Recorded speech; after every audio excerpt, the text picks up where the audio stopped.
नवी मुंबई के पनवेल से पीएफआई के सचिव सहित 4 लोग गिरफ्तार। बैन के बावजूद कर रहे थे पनवेल में गुप्त मीटिंग। एटीएस की टीम ने रेड कर यूएपीए के तहत किया गिरफ्तार। पनवेल कोर्ट में आज करेंगे पेश।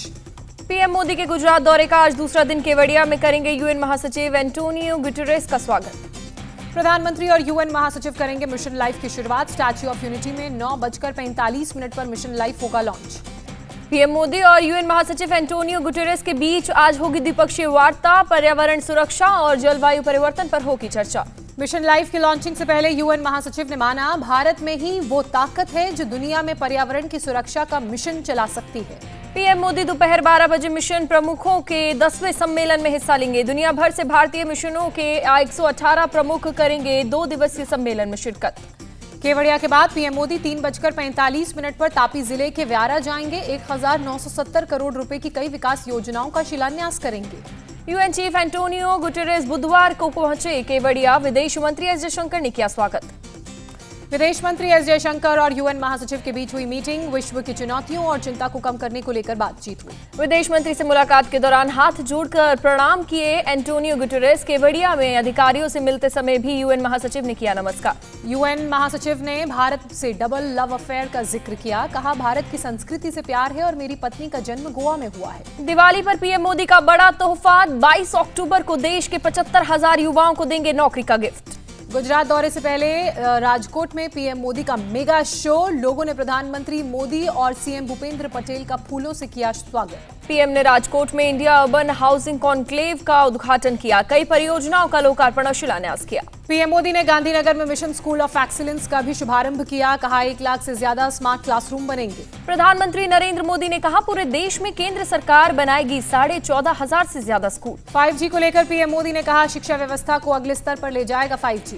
पीएम मोदी ने गुजरात के शिक्षा मॉडल की तारीफ करते हुए कहा, ये सबके लिए आदर्श मॉडल। गुजरात के सीएम रहते हुए मोदी ने जिन बच्चों को स्कूल जाने के लिए प्रेरित किया, उन बच्चों से मिलकर उनका पीएम ने हौसला बढ़ाया। पीएम मोदी से बातचीत के बाद छात्रों ने कहा, पहले ब्लैक बोर्ड पर पढ़ते थे, अब स्मार्ट क्लास में नई चीजें सीखते हैं। गांधीनगर में मनाया गया आजादी का अमृत महोत्सव। डिफेंस एक्सपो में दिखा शानदार ड्रोन और लाइट शो। ड्रोन से हवा में बनाया गया तिरंगा। तेजस और राफेल जैसी आकृति भी ड्रोन की रोशनी में बनाई गई। गांधीनगर में पीएम ने डिफेंस एक्सपो का भी उद्घाटन किया। कहा, एक्सपो में आत्मनिर्भर भारत की दिखी झलक।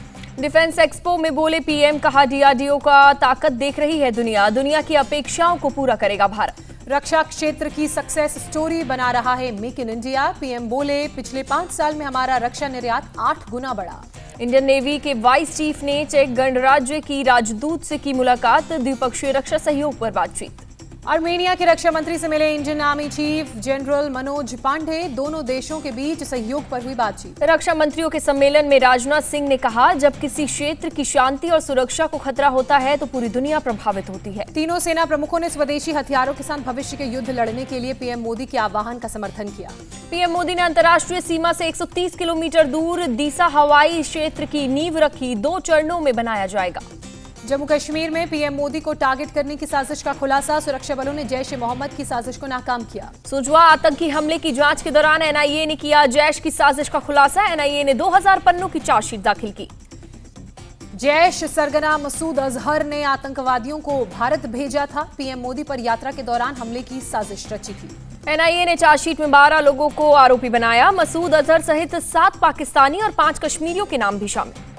वाराणसी में एनआईए ने किया आईएसएस के मॉड्यूल का खुलासा। बुधवार को बासित कलाम सिद्दीकी नाम के शख्स को गिरफ्तार किया गया। एनआईए ने बासित से आईईडी और विस्फोटक बनाने से जुड़े नोट बरामद किए। मोबाइल फोन, लैपटॉप और पेन ड्राइव भी जब्त किए गए। एनआईए ने आईएसएस के वॉइस ऑफ हिंद मॉड्यूल के तहत कार्रवाई की। दस्तावेज और दूसरे सबूतों की कड़ियां जोड़ते हुए बासित के साथियों की पहचान में जुटी। लश्कर तैयबा चीफ हाफिज सईद के बेटे हाफिज तालहा सईद को बचाने उतरा चीन। ब्लैकलिस्ट में डालने के लिए भारत और अमेरिका के प्रस्ताव का यूएन में विरोध किया।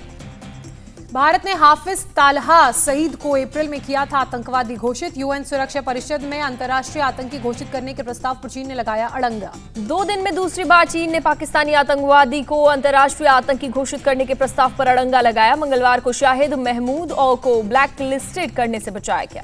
रूस से युद्ध के बीच बिगड़े यूक्रेन के हालात। भारतीय दूतावास ने छात्रों को जल्द से जल्द यूक्रेन छोड़ने की एडवाइजरी जारी की। भारत ने नागरिकों को यूक्रेन की यात्रा न करने की दी सलाह। जो लोग यूक्रेन में हैं उन्हें तुरंत निकलने को कहा। आरएसएस ने जनसंख्या असंतुलन पर जताई चिंता। सर कार्यवाहक दत्तात्रेय होसबोले ने कहा, देश को गंभीर परिणाम भुगतने पड़ सकते हैं। दत्तात्रेय होसबोले ने जनसंख्या असंतुलन को बताया रोजगार की समस्या का कारण। कहा, देश में सब पर लागू होने वाली जनसंख्या नीति बननी चाहिए। प्रयागराज में आरएसएस की 3 दिवसीय बैठक में धर्म परिवर्तन पर भी चर्चा हुई। दत्तात्रेय होसबोले ने कहा, धर्मांतरण से कम हो रही है हिंदुओं की संख्या। सीएम योगी का आज दोपहर 1:45 प्रयागराज दौरा। आरएसएस प्रमुख मोहन भागवत से करेंगे मुलाकात। उद्धव गुट के विधायक भास्कर जाधव की मुश्किलें बढ़ी। भास्कर के खिलाफ 2 और एफआईआर दर्ज की गई। भास्कर के खिलाफ दूसरी एफआईआर पुणे की डेक्कन पुलिस ने दर्ज की, जबकि तीसरी FIR Navi Mumbai NRI police station में दर्ज। भास्कर पर भड़काऊ भाषण देने के बाद तनाव बढ़ाने का आरोप। तीनों ही